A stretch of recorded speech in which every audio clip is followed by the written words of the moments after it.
أعوذ بالله من الشيطان اللعين الرجيم بسم الله الرحمن الرحيم الحمد لله رب العالمين والصلاة والسلام على أشرف الأنبياء وعلى أهل بيته الطيبين الطاهرين. Respected viewers, Assalamu alaikum wa rahmatullahi wa barakatuh, and welcome to yet another episode of Thursday Night Live. Tonight we have the topic for discussion: halal food in the UK.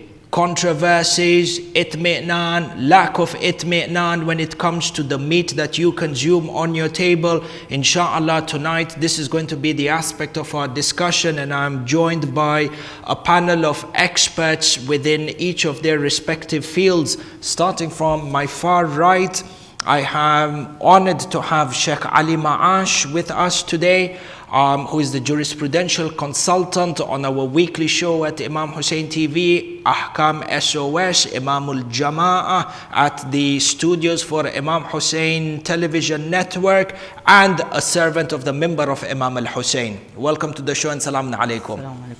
To my immediate right, I have Hujjatul Islam wal Muslimin, Sheikh Rahman al-Ha'iri, who is the Wakil Am in Europe for the Marja Taqlid, Ayatollah al-Uzma, Sayyid Sadiq al-Shirazi, and we're very grateful for Samahtu Sheikh to make time from his extremely busy schedule to be with us on this show today. Samahtu Sheikh will be speaking in the Arabic language, and we have interpreter services to assist us with all the answers that shall be provided by His Eminence during the show. Assalamu alaikum wa rahmatullah. Ahlan wa sahlan, Shaykhna al-Ghali. To my left hand side, I have Brother Nadeem Adam, who is the head of operations at HMC, Halal Monitoring Committee, which is one of the major boards, monitoring boards for halal food here in the UK. It is an honor for you to make this exceptional trip to be with us on this show. Assalamu alaikum wa rahmatullah. Alaikum salam wa rahmatullah. Thank you very much. Thank you for having us on the show today. Ahsantum, jazakumullah. Our talk today in regards to halal food and the consumption of halal food over here in the UK. As you know, brothers and sisters, you are what you eat. Your spirituality to a great extent is determined by the food that you ingest, the food that you feed your family. The boundaries between halal and haram and the consequent effects that it has on your compliance towards the deen is dependent upon the food that you consume. In fact, the dangers of consuming haram food can go as far as what Imam al-Hussein points out on the day of Ashura in the lands of Karbala, when the grandson of the Holy Prophet is being martyred and having admonished the community, and they are not receptive to his guidance. Miracles have been performed, yet they are ready to kill and martyr the grandson of Rasulullah. Why were they so irresponsive towards guidance? Imam al-Hussein said to them, لَقَدْ مُلِئَتْ بُطُونَكُمْ بِالْحَرَامِ.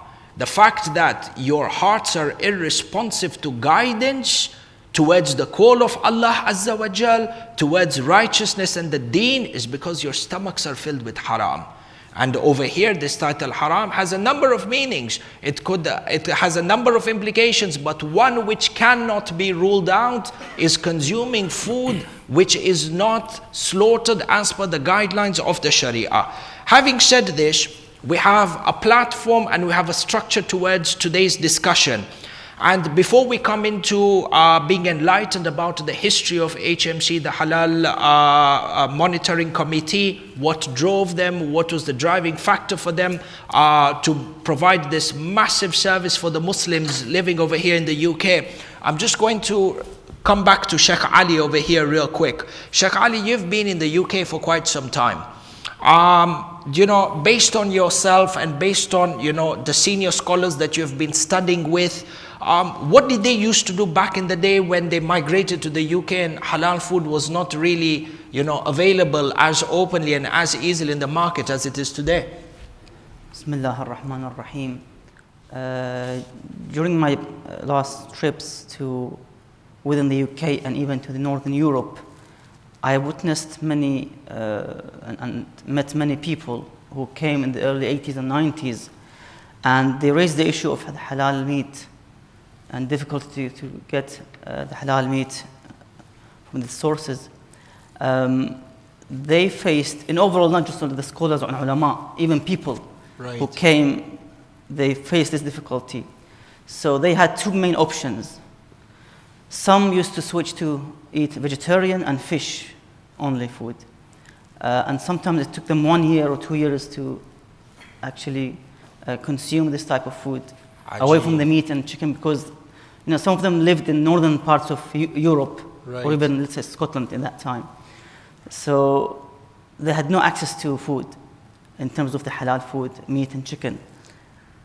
The second option was for them to travel to the capitals or the borders of another country who offers halal food. For example, those who lived in northern Europe, of Norway, used to travel to the border of the Sweden to get the halal food. A 3-4 hours trip.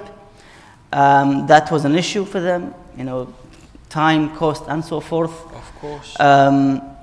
Or they had to go to some of the fields and actually buy a sheep and so forth and slaughter in that area, which has, of course, had legal issues. Right. So these are the main difficulties they faced. No, I can imagine it's difficult, and turning vegetarian for an X amount of time, this is perhaps a route that only very few people would take. That is, if they have any sort of fear towards Allah subhanahu wa ta'ala. Otherwise, you can imagine a generation that has come and, any major fast food chain that's out there, halal ma haram, bismillah ar-Rahman ar-Rahim, and they eat. And I can imagine there was a time I lived for a period in Vermont in the United States, and we didn't have access to halal food. So we'd actually have to drive the border down to Montreal in Canada, stock up on halal food for about, the next month or 6 weeks. Gosh. And you're driving down back with all this, frozen meat and,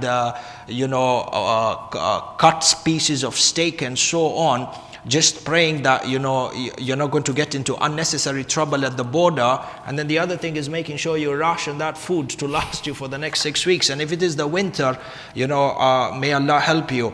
So I can imagine this, we've come through a very difficult period when it comes to settling, or Muslims settling over here in the West.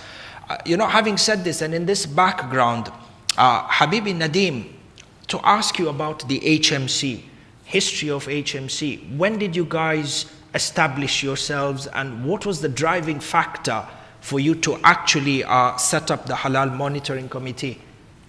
Bismillahirrahmanirrahim. Firstly, I'd like to thank the channel for having the HMC on your show. It's an absolute pleasure to be here. Alhamdulillah, and it's an absolute pleasure to have made everyone's acquaintance. It's a pleasure for us. And your hospitality has been second to none. So I personally really appreciate that from the bottom of my heart. So Jazakallah khair for that. But yeah, I mean, the HMC, the Halal Monitoring Committee, started back in 2003. And it started at the back of a program that was aired by the BBC called The Chicken Run. And they were investigating meat coming in from Europe, which was being injected with water. So essentially, the trading standards were investigating food fraud in terms of, we're not paying for chicken, we're paying for water. And what then soon transpired was that the meat actually contained pork enzymes in there, which is obviously a huge concern for Muslims. And 90% of this meat was ending up in the London halal market, unfortunately. So this is a large number of Muslims unknowingly consuming pig particles within, or elements of pork. Yeah. So pork enzymes, beef enzymes. Sure. And then obviously this is very much alarming for Muslims. Pork, alcohol have zero tolerance. There is not 1% tolerant. There's not 0.1% tolerant. It's 0% tolerant. Of course. And as a result of this, concerned scholars in Leicester, where the organization was born, started to research the supply chain. They started to sort of, open their eyes, go into the supply chain and really understand, what is going on. Is it genuinely halal? For all these years, Muslims have possibly, in terms of the UK, have probably been flocking here from the 50s and before, possibly. Right. But obviously living in a time where the population is growing, it's no longer the local trusted person doing the slaughter. It's coming from a industrial sites the size of football pitches potentially. Of course. So they then started to sort of research the supply chain. Right. And what they soon established was that what they thought was halal didn't really conform to the strict halal code of conduct at all, unfortunately. Right.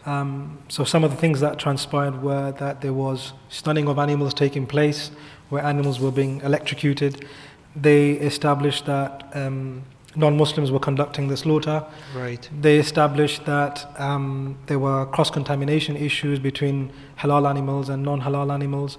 There was mechanical slaughter. There were blessed blades. A blessed blade for our viewers is where Bismillah Allahu Akbar is inscribed on the blade itself. Ajib. There were tape recorders being played with just on repeat saying Bismillah.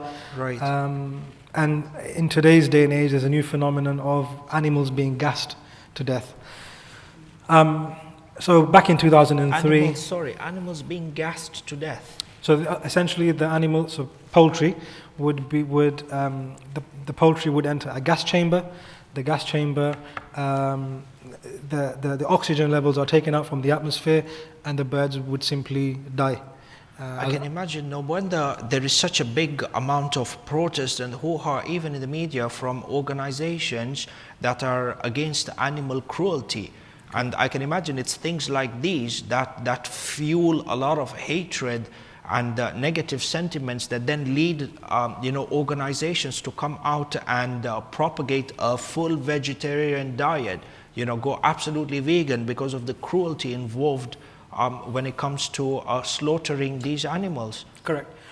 And I think just going back to the point, I mean, in terms of at that time, so they were obviously very shocked to establish all of these concerns in the supply chain.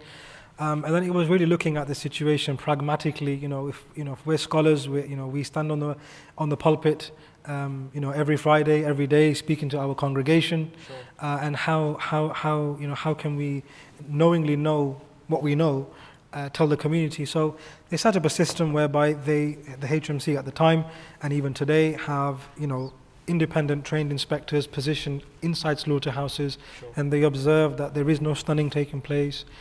All of the items that I've mentioned, none of those elements take place. And at every point in the supply chain, a HMC personnel would oversee the entire process, right. to ensure that there is compliance. Right. And if there are any non-conformity, if there is anything anomalous, then those anomalies are simply dealt with in real time. Not to say that several months later we found that this particular this water contained a drop of poison in there and Nadeem consumed it.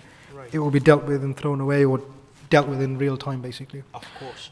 Just let me put you on hold over here. Sure. I need to ask you a couple of questions in just understanding your process a little bit more. Of course. Mostly, not only for the viewers, but for my own sake as sure. the ignorance over here. If I just put you on hold over here and come back to Samahat Sheikh, Hujjat al-Islam, Sheikh Rahman al-Ha'iri, I'm going to direct this question to Samahat Sheikh through his interpreter, Minhal. Habibi Minhal, if you could pose the question forward to the esteemed Sheikh in regards to the shurut. What are the conditions that need to be met in order for an animal to be slaughtered as per the criteria of dhabiha? بسم الله الرحمن الرحيم. ما هي شروط حسب مذهبنا للذبح؟ بسم الله الرحمن الرحيم.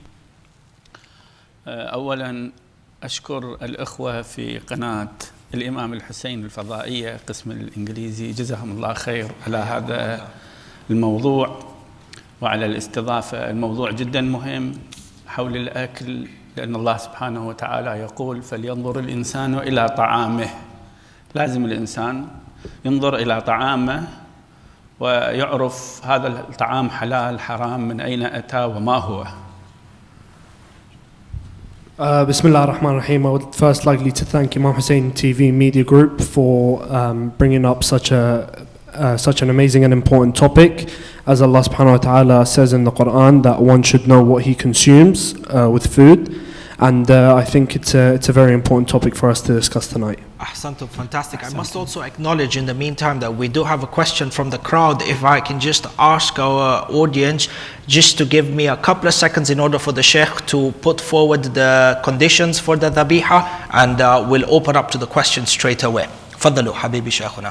نعم. طبعا الذبيحة لا تكون حلالا إلا بشروط.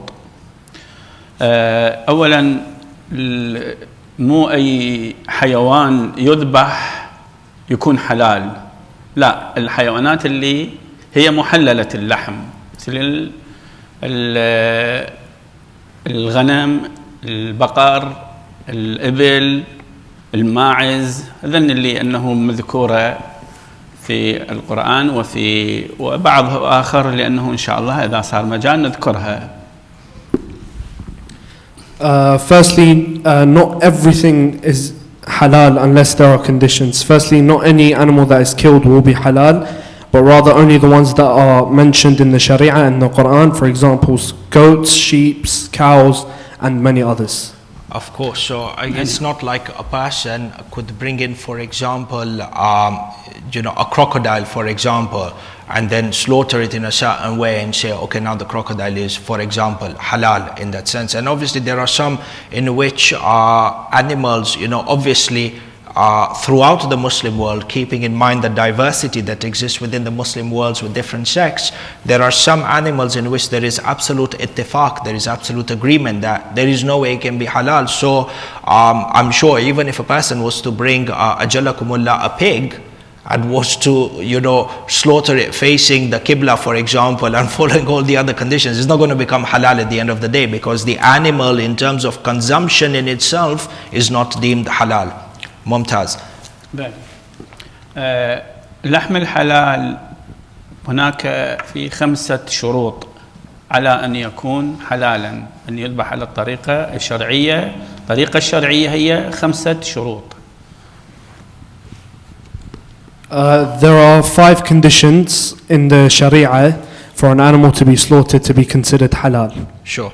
الشرط الأول أن يكون الذابح مسلما. الذي يذبح لازم أن يكون مسلم، لا يشترط أن يكون رجل أو امرأة أو حتى أن يكون ولد، يكون مميز، يعني يكون في سن مثلا، لأنه يميز بين الجيد والرديء، فبإمكانه أن يذبح كذلك.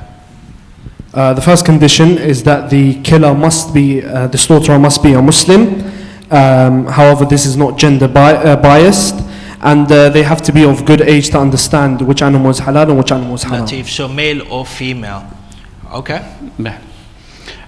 ثانيا أن آلة الذبح أن تكون حادة من الحديد أو الستيل، ما في إشكال، ذن الاثنين أن تكون من الحديد أو الستيل، فهذا الشرط الثاني يكون. The second condition is that the tools used for slaughtering need to be sharp, made of either metal or steel. Sure. So I'm assuming if I just put you on pause over here as you're going through the shurut, so when it comes to the sharpness of the blade, I'm assuming over here, and from the very humble research that I've done, is that the sharpness of the blade is supposed to be for the reason of minimalistic pain during the time of the actual slaughter. So for for all you good folks at HMC, is do you actually have some sort of quality control, or is this your domain in ensuring, for example, the tools for slaughtering are the appropriate ones? Is this something that you guys delve into, or it's not within your domain? How? No, correct. I mean, in terms of HMC's halal standard, it's very clear in terms of, the slaughterman, as Sheikh said, must be a Muslim person conducting the act of slaughter. the tool that's used to render the animal unconscious has to be a Muslim. Right. And the knife must be sharp too, as you rightfully said. Sure. And again, no stunning must be there. The tasmiyah must be read at the time of slaughter. Right. No mechanical slaughter is allowed. No machine kill is allowed. So you guys don't use any mechanicals in that sense? So we don't. It has to be manually done by a Muslim slaughterman. Right. Every single animal must be hand slaughtered. Wow. And in terms of our auditors who are there in real time, Right. they are observing and monitoring. So, for example, if I was the slaughterman here today, for example, if this was a slaughterhouse, you would be trained by HMC, for example, as Sheikh, you would overlook me to see that I'm doing it correctly. Right. So this is how the quality control is Correct. maintained, and over here quality control meaning compliance towards Correct. the Compliance Sharia. to compliance to obviously the Sharia, Right. but also in compliance to the HMC standard operating procedures as well. Of course, SOPs, 100%. Very good. To continue on, والشرط معذرة فقلتم you said Muslim man we have, a Muslim, and then doesn't matter male or female, and then we've got the sharpness of the tool that's going to be used for the slaughtering. If you could continue, please. تفضلوا شيخ. بلى. الشرط الثالث أن يكون مقاديم الحيوان الذي يذبح على القبلة، يعني يده ورجله بطنه كلها على القبلة تكون، وفي ذلك الوقت المسلم يذبحه مقاديمه على القبلة. The third condition is that all the body parts of the animal must be faced towards the Qibla, whether it's the legs, the hands, the stomach, facing towards the Qibla, and then the slaughterer can do his job. أحسنت. يعني الشرط الرابع التسمية عند الذبح، أن يقول بسم الله الله أكبر، واحد من ذنهم يكفي، يا بسم الله الله أكبر، يا بسم الله يا الله أكبر. ذكر الله في حال الذبح، يعني عندما يضع السكينة على رقبة الحيوان يذكر اسم الله. The fourth condition is that you have to do the dhikr of Allah subhanahu wa ta'ala when you're doing the slaughtering. It's sufficient to say Bismillah or Allahu Akbar or any of those. And when they put the blade towards the animal's neck, they must do the dhikr of Allah subhanahu wa ta'ala. Right. الشرط الخامس أن يتحرك الحيوان في حال بعد الذبح، يعني لما يذبحه يتحرك، سواء حرك يده أو رجله أو ذنبه، يعني ذيله، واحدة من الأمور لازم يتحرك حتى يكون حلالا. The fifth condition for an animal to be slaughtered in the halal way is that after the slaughtering happens, the animal must have some sort of reaction, whether it's its legs moving, its tail moving, its ears moving, any of those, for it to be halal. Sure. Fantastic. Thank you very much, and please do convey our thank you to Samahtu Sheikh. Very enlightening and straight to the point. Before I come back to you, Habibi Nadeem, let me just open up for the question from the audience. Assalamu alaikum. Just Assalam a wa rahmatullah. small question. How does HMC respond to halal meat being portrayed as inhumane as animal cruelty? How do they respond to that, where the media portrays halal meat as cruel?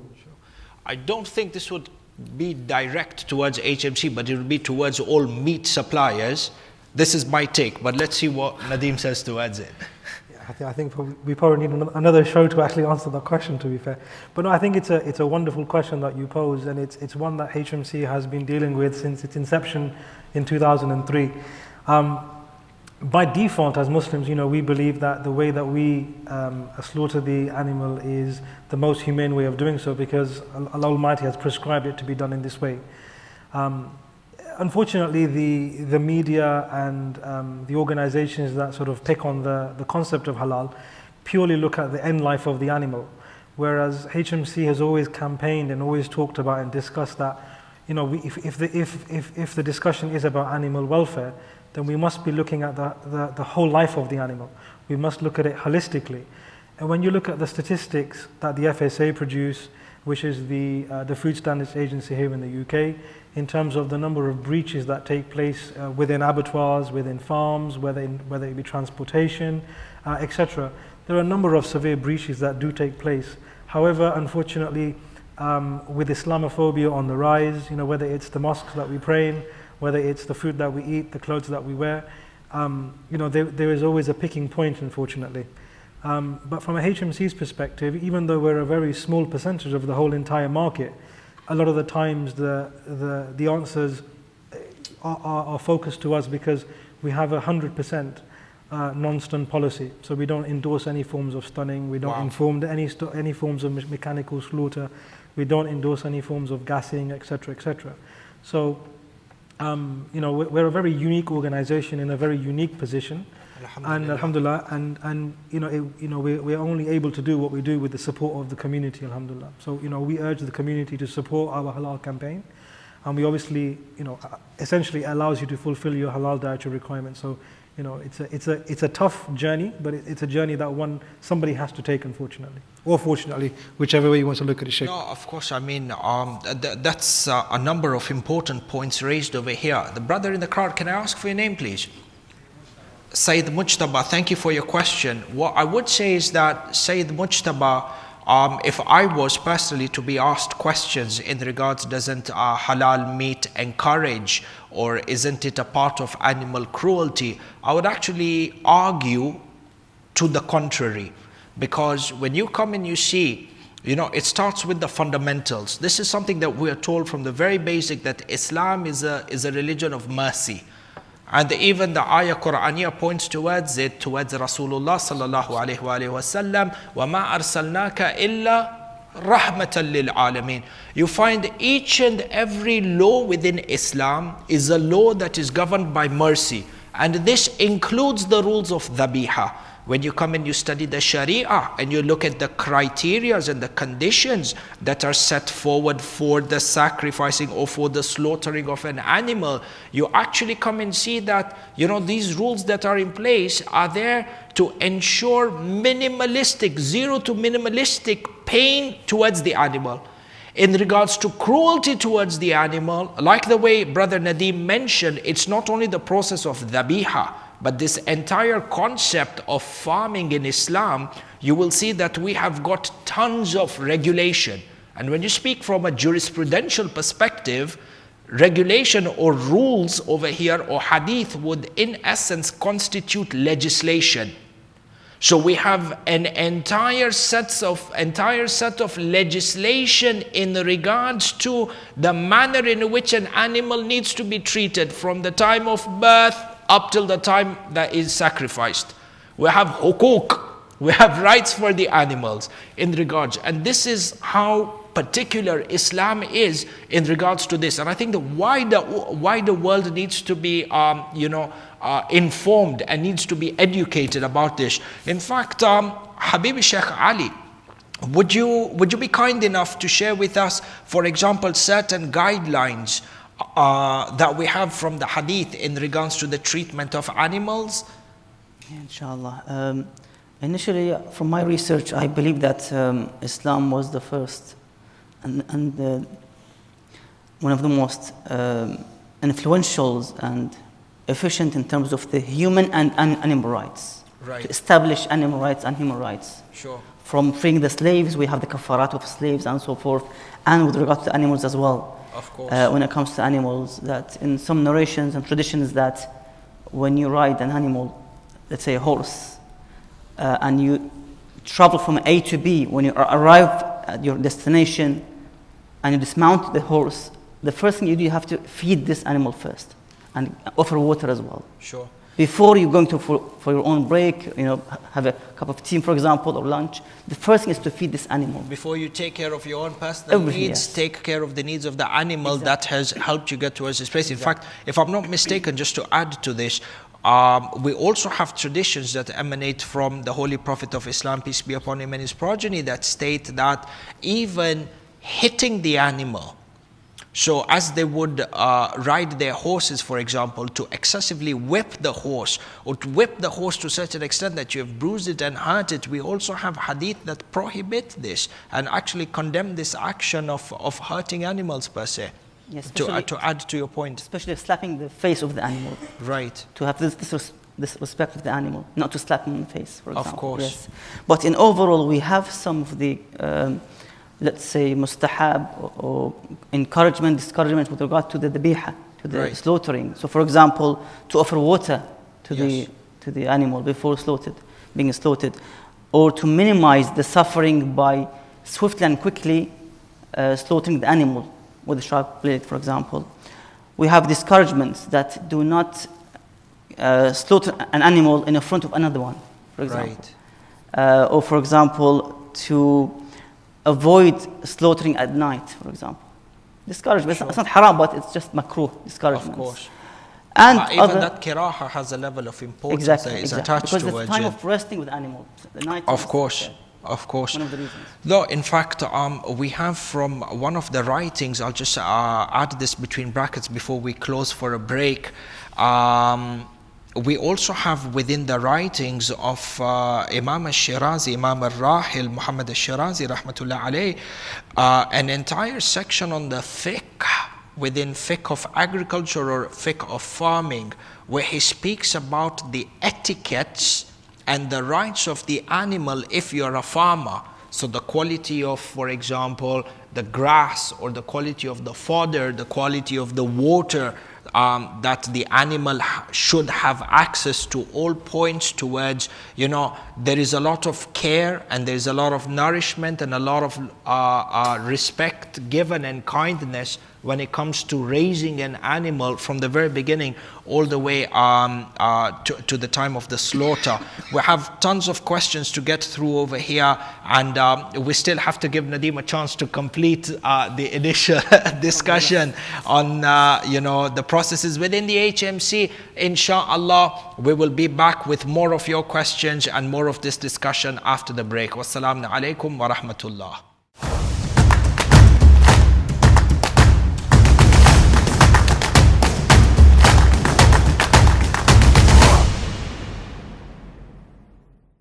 Bismillah ar-Rahman ar-Rahim. Assalamu alaikum wa rahmatullah, and welcome to the Thursday night talk.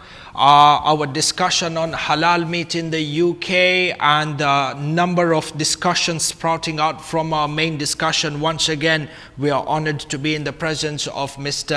Nadeem Adam, Head of Operations at the HMC, Hujjatul Islam wal Muslimin, Sheikh Rahman al-Ha'iri, and Sheikh Ali Ma'ash. Welcome back to the show. Continuing from here, our discussion on, again, coming back to the HMC. So, Brother Nadeem, run this process with me to help me and a number of the viewers understand. So, HMC, you've got animals, from the sheep or the cows or the chickens within the farms, and from the farms to the slaughterhouse. Where do you guys fit in? Are you involved in the farms, or do you guys just come in within the slaughterhouses, and then, with the monitoring process, how does the stamping happen? And then from the slaughterhouse, how does it get to, the restaurants or the butchers? Yeah, again, thank you very much for having the HMC on your show again. It's a pleasure to be here. It's an honor, thank you. Alhamdulillah. So again, the HMC certification system starts at the point of slaughter. We would love to go back to the source, i.e. the farms, but with the UK being 65 to 70% farmland, it's very, very difficult to monitor each and every farm and each and every process. However, we're very lucky in the UK here, where there's a lot of bureaucracy and regulation by the law of the land that takes care of a lot of the animal feeds and what they can have, what they can't have, the way that they are transported to these slaughterhouses, how they are reared, how they are kept, what they are fed. So we're very, very lucky here in the UK, where it's heavily regulated. Sure. Alhamdulillah. So HMC's position and certification scheme starts at the point of slaughter. Right. So we observe that the slaughterhouse that we're working in is approved by the local authority, so the government have given them an official ruling to be able to work. Sure. So they have. So again, I'm very sorry. It's a very, very ignorant question, but are you purchasing an X amount of animals from the farms to the slaughterhouse? Do you guys own the slaughterhouse? No. Who convinces the farmers to come down to you, or the slaughterhouses to have you on board? So HMC doesn't buy any animals. It doesn't sell any meat. Right. It's purely a regulatory organization. Okay. So we're a certification scheme that not every abattoir needs to be subscribed to our scheme. Sure. It's a voluntary scheme. Okay. So the abattoirs would voluntarily say, look, I want to be on the HMC certification scheme because, people are demanding it, people want it. Of course. I want the provenance within my business. I want to be regulated. I want it because it's commercially viable for me to be HMC certified. Hundreds of different reasons. Different reasons why somebody certified. certified. And they would approach you. Correct. So they would approach us. We would carry out an audit of their factory to ensure that their factory will comply with our standards and our expectation. If they do, at the point of slaughter, that's where the animal enters the slaughterhouse. We would have a trained HMC inspector who would observe, for example, if it's a chicken, if it's a lamb, if it's beef coming into the slaughterhouse, to ensure that the animal is alive at the point of slaughter. Right. They would ensure that the slaughterman doing the act of slaughter is a Muslim, is trained and is signed off by the Food Standards Agency. So Nadeem cannot go and do slaughter because he's not licensed. Right. You have to be a licensed slaughterman to do the act of slaughter here in the UK. And then we obviously observe the slaughtering taking place. Of course. And if there's any sorry, just a reiteration over here. You mentioned that with the HMC, and this is for all our viewers out there, HMC conducts all the slaughtering by hand. So HMC doesn't carry out the act of slaughter. So the slaughtermen are not employed by HMC. Sure. They are employed by the slaughterhouse. As in, these are the conditions that these are our conditions. So you, for example, if I was a slaughterman, you would be employed by HMC and you would observe my work. Of course. In real time. So you would literally be working side by side to me and I'm observing you. Right. To ensure that you're doing it correctly. Compliance in that sense. And there's compliance in that sense. So you're it's like a teacher watching his student. Understood. Ultimately. And then if there's compliance to our standard, another personnel will be on site and they would apply the HMC certification mark onto that product. Right. And every product that HMC certifies has a serial number, and that serial number is traceable back to the day of slaughter, the slaughterman who carried out the slaughter, the HMC supervisor that was there, the product in question, etc., etc. So there's an aspect of accountability, full accountability if anybody wants to. Full traceability. If that product then goes into a site that makes burgers or sausages or ready-made meals, again, a HMC inspector would be there at that site. Sure. As the raw material enters the site, they would intercept the delivery. Right. And they would see that all the products carry the HMC certification mark. They would carry out some level of validation. So all of our traceability is online, it's in the cloud.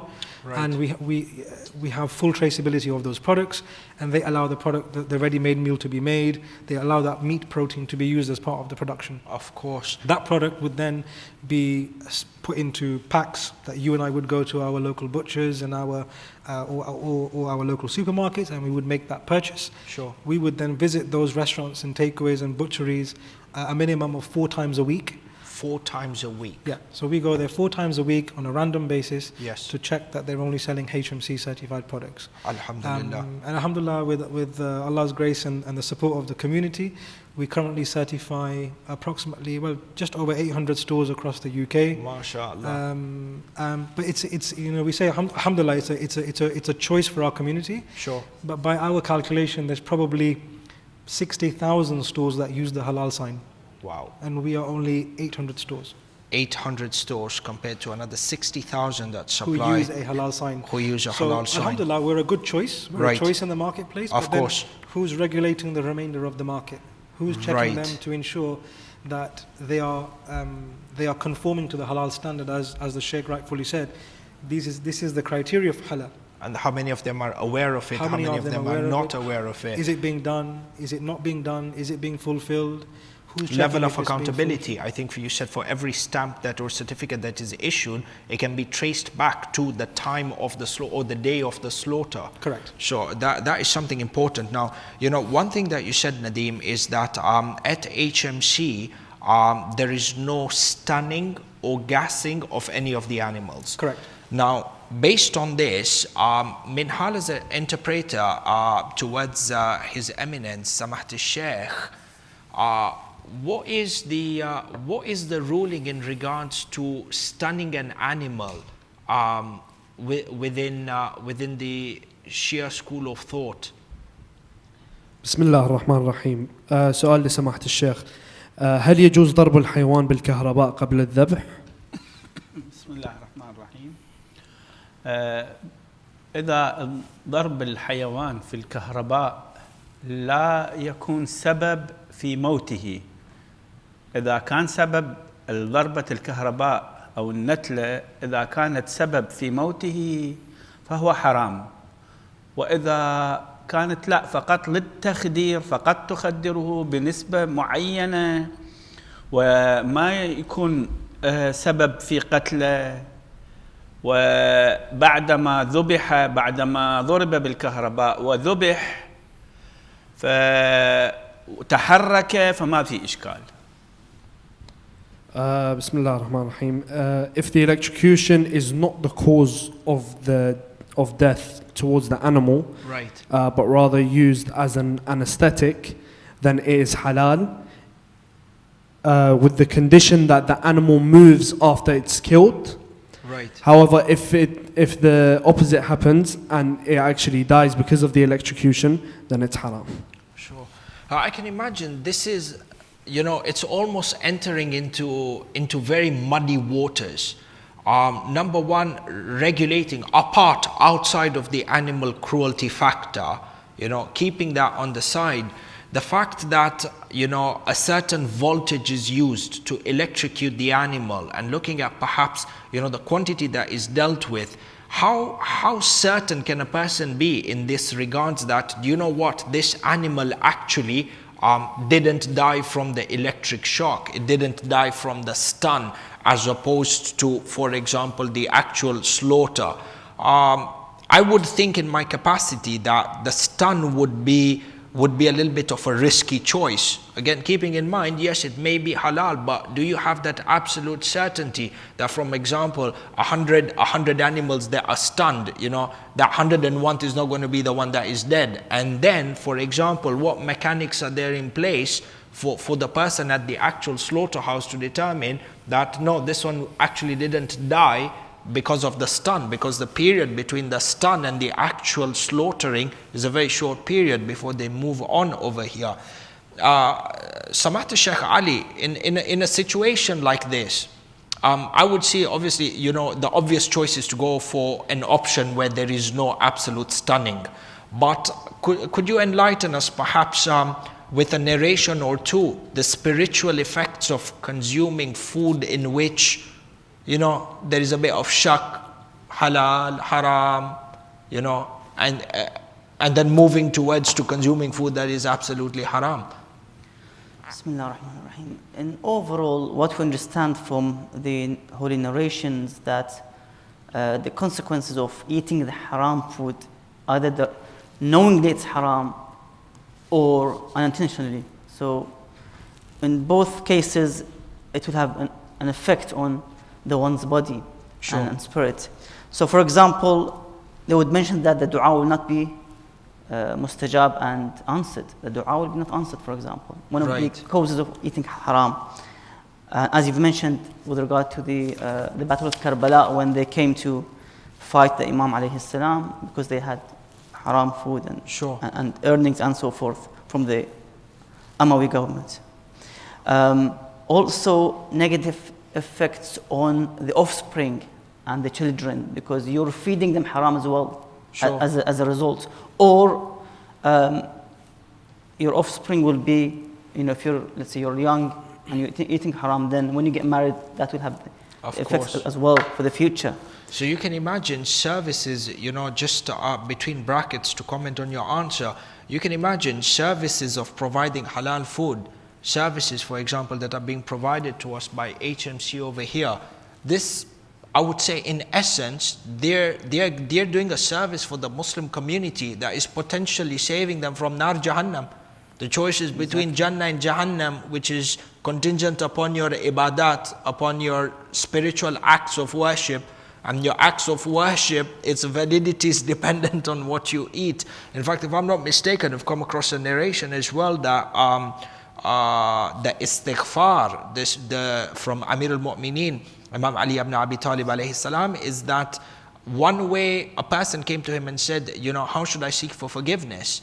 And Amir al-Mu'mineen alayhi salam said to him, well, if you're seeking forgiveness for eating something that is haram, you got to fast until the flesh that has grown on your body from consuming haram wears away. Gosh, subhanAllah. So you can imagine over here, based on hadith like these and what you're saying, that this is going to affect your next generation, your children. All this, it just shows us the magnitude of the responsibility and the importance of having or consuming halal food. And on the other hand, I would say to you, Brother Nadeem, this just shows and it reinforces the magnitude and the weight of the responsibility from an Islamic perspective that, good selves like HMC, good people like yourselves have taken upon your shoulders in providing this great service towards the Muslims. Quick question, does HMC just provide here in the UK or in Europe as well? So, Alhamdulillah, HMC's certification scheme is here in the UK. Right. But, our membership, our slaughterhouses possibly may export to the Middle East, they may export to Europe. But in terms of HMC's responsibility, in terms of membership for retail shops, i.e. butchers and restaurants and takeaways where you and I would go, right, it's only here in the UK, alhamdulillah. Inshallah, hopefully the next time we'll be sitting here is when we have HMC certification in Europe as well, inshallah. Inshallah, why not? Based on this, Brother Nadeem, you pointed something, very interesting, and this is going to open up another conversation over here. 60,000 suppliers of halal. So routes to market in terms of, there's 60,000 people or entities that use the halal sign, whether it be in Arabic, whether it be in English, whether it be in whatever language you can think of. And from these 60,000 certificates or stickers, say what you like, between certificate and stickers, 60,000 of them which are out there, 800 of them are verified, I wouldn't say verified, but are vetted by you guys. Correct? So that's, that's a large number. What's happening to the other 59,200 stickers that are out there? How do I know, with all these people coming out, that, is this legit? Is this not legit? When you're in this situation over here, I want to direct a question towards the Sheikh. So if I'm personally, for myself, I'm living here in the UK, from these 60,000, possible stickers that are out there, I know 800 of them are legit through the HMC. Now, if there are other, brands, let's just say them, there are other brands that are out there, and I'm really not sure, are these halal, are these not halal? Can I just rely on a sticker without knowing where this sticker emanates from? سؤال للشيخ. بسم الله الرحمن الرحيم. هل يجوز أكل اللحم المشكول فيه إذا كان لم يعرف حلال أم حرام؟ يعني اللحم المشكوك كيف يكون مشكوك؟ إما يكون مشكوك من ما بي من محل نشتريه وما عنده certificate. He's got the certificate. The question, if you want to emphasize, we have the certificate, but we don't know where the certificate emanates from. فالسؤال هل يجوز الاعتماد على ختم الحلال الموجود على اللحم مع عدم معرفة الشركة والتزامها أو اعتبار الشركة؟ إذا مسجلة الشركة عند الدولة فيجوز الاعتماد عليها ما دام مسجلة، لأن هناك غرامات تسجل على من يخالف القانون، وهناك غرامات ثقيلة وعقاب شديد عليه، فلذلك يتجنبون لأنه يأخذون باسم مزور. So he says, if the companies or restaurants are registered with the country, with the governing body, with HMC, then you can rely on them because there are hefty fines and great punishments that come with it if someone does forge a halal sticker. Does forge a halal certificate. Okay, so this is on the assumption that they are compliant with the law and that the law actually enforces fines for people who don't comply with halal. That's one thing to come back with or to come back to. We had a question in the audience. Just on that point that Sheikh Sure. obviously answered. Sorry. Because we don't have a halal standard here in the UK, it cannot be governed. Right. So there are no repercussions. So if I wanted to stick a halal sign in my window and say I'm halal, and if I'm not selling halal, nobody can do anything to me. Wow. There is no regulation, and that's why you've got an independent, like HMC is an independent organization, Right. That has its own independent standard and aims to regulate the halal food sector by Right. rigorous full-time inspection and monitoring. So there's nothing stopping me tomorrow printing my own certificate, and I can put Nadeem on there, Nadeem put it Halal, on and my put it on my restaurant restaurant, and that's perfectly fine. And when you and I, as lame people, essentially will go in. So let's just say you're from London, you come to Leicester, or you go to a different city. Yeah. You've never been to that particular city before. Are you halal? Yes, I am. Where's your certificate? Here, my certificate. I printed it at home. You're none the wiser. You know what? 9 out of 10 people just see a nice fancy halal sticker, and the fact that it's in Arabic. People are too trusting in that sense. In terms of, it's a bit like the V sign. When we go to our local stores and we don't really understand what those ingredients say. Sure. And we look for the little green V sign, and that's a sign of confidence. Of course. Same way the halal sign in English, Arabic, in whichever language you want to think of, it's a sign of trust. And unfortunately, the word halal is probably the most abused word that we will see as Muslims here in the UK and further afield, unfortunately. Do you know what? There are so many questions I want to ask you in regards to the abuse of halal. We will get to that in just 1 second. Yes, the question? Assalamu alaikum. This question is to the brother Nadeem. Wa alaikum salam. How does HMC differ from other regulatory bodies? Oh, gosh. So, I think HMC is very unique in terms of the work that it does.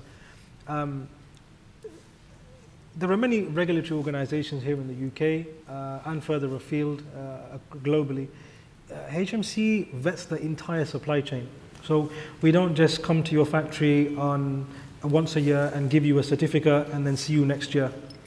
There are no organizations here in the UK that actually give independent retailers halal certificates, and those halal stores are then vetted by an independent organization, and that's something that HMC does. So we vet the entire supply chain from start to finish, from the point of slaughter right the way through to, if you were to go onto our website, you could find your local closest HMC certified store, and you could be confident that that shop is being visited randomly 4 times a week to ensure that they're only selling HMC approved products. The HMC is a not-for-profit registered charity, so for us it's not about making money from the work that we do. It's purely about instilling confidence into people like yourself, for my family, our families, to ensure that they can actually consume halal in a genuine way. And as the Sheikh rightfully said, if we don't consume halal, then our prayers are not accepted. If we don't consume halal, there are grave consequences of that. So we're a very unique organization. We're a very young organization as well. But alhamdulillah, with the support of the whole entire community, and we've actually been able to get a choice to the Muslim consumer, alhamdulillah. Alhamdulillah wa shukr. Ahsantum. Just what you said over here, in the sense that anyone could go up and put a halal sticker and there is no legal repercussion. I think perhaps it's probably not a bad idea for Muslim communities and heads of, the heads of the different centers or relevant people of authority to perhaps start coming in and start to look into some sort of legislation. Just like, for example, and I'm thinking on a very layman term, but just like the way, for example, we've got legislation and we've got fines for selling, for example, fake brands or knockoff brands. I can't just go with my own homemade, just Adidas, get some fine printing done on an Adidas jumper and start marketing myself as an Adidas outlet. There's going to be some heavy repercussion that I'm going to be facing, fines perhaps, and even maybe imprisonment, because it's a type of deceit. For example, not only are you crashing the main market, but it's a form of deceit. And I think perhaps this is where the Muslim community needs to start thinking, and perhaps these are the lines that we need to start taking. Number one is, we're grateful that we have bodies like yourself, HMC, that go through strenuous steps to ensure that the food is halal from A to Z. But I think perhaps what needs to happen is we need to require as much transparency from perhaps other bodies that are also offering halal meat, which just gives us that added confidence. And number two, we need to have some sort of legislation inbound. You know what? There was a couple of years back that we were in, I remember this is when I was in South London, and there's a restaurant down in Croydon. I'm not going to take the name of the restaurant. And it was very unfortunate that they were advertising halal doner meat for the longest time ever, until a very respectable person from the local mosque happened to be in the restaurant when they were getting their delivery. And that delivery, the source from which the meat was coming, had absolutely nothing or anything to do with halal. So when they went to the store and they said to him, brother, what's going on? He's like, Bismillah ar-Rahman ar-Rahim, it's halal. We said, Bismillah, if you eat Bismillah, your money is halal, your niyyah is good, everything is halal. So you can imagine, Ahsan, so, educating, sometimes, unfortunately, education is also important. Perhaps even the vendor who wants to purchase halal, his idea of halal may not even be correct. I've spoken to so many people. Some people think, halal means that you earn an honest income, which yes is true to a big degree, but they think then regardless of whether it follows the rules of Dhabiha or not is irrelevant. As long as your money is owned honestly, brother, whatever food is put in front of you on the table, just say Bismillah ar-Rahman ar-Rahim and it is halal. So, there's a process of education that needs to go on, but I think legislation would be something that's important. I think a lot of people obviously say that, look, I've been buying from this particular store for 20 years. Right. He's a Muslim. But just because he's a Muslim doesn't make that meat halal. Right. And like the Sheikh rightfully said, halal is a due process. Now, when you've got imported meat coming in from Holland and Romania and Poland and Czech Republic and Ukraine, and the list could go on. Right. Who has vetted that product to ensure that it complies with the 5 principles that the Sheikh rightfully described? Sure. Who's checked it? And just because it has a halal sign in the window doesn't make what that particular person is selling halal. And again, the Sheikh to the furthest to my right, he rightfully said, when in the early 80s, for example, if you were to go and purchase your meat, the chicken, you'd pick the chicken and they would slaughter it in front of you, they would defeather it and you would take it home. Sure. So you had that level of trust. But in today's marketplace, that's not what happens. And my doubt is even compounded, particularly when you start putting demand and supply numbers in together. But before I jump into that, I wish we could jump into that. Our time is very, very limited. Before we close, we're going to take one more question from the audience. No more questions from the audience. I think you might have answered the question in your explanation that's over there. However, let me wrap up a couple of things before we end for today's show by way of summary. Number one, alhamdulillah wa shukr, we have a board, the Halal Monitoring Committee, who issues certification for meat that is halal, certification that is given for meat slaughtered as per the guidelines of the Sharia. Number two, importance of consuming halal meat in this day and age. Brothers and sisters, you are what you eat, And our spirituality and the validity of our ibadat to a great extent is contingent upon the food that we eat. You cannot worship Allah Azza wa Jal with a body whose flesh and bones have been grown from that food which is prohibited to consume with to begin with. This is extremely important. And number 3, it is also important for us within our own capacities that we take some part of our time on a daily basis to perhaps go through the Risala Amaliya Tawdih al-Masail and begin to study certain aspects of what is halal and haram in terms of the food that we consume, how to pray, how to fast, for example. Number of things, but the onus is upon us as a Muslim community to educate ourselves, to know what type of food is halal, what type of food is haram, and from within those foods that are halal, which bodies and what are the trusted sources of meat and chicken that we can consume. There is a lot to have discussed. Inshallah, we'll be blessed with perhaps another segment in the near future to continue our discussions. But for this Thursday night, this is all the time that we have for. Inshallah, we look forward to seeing you on next week's segment. Before I end, once again, I would like to thank each and every one of our guests for their time and for coming here. Salamun alaykum wa rahmatullahi wa barakatuh.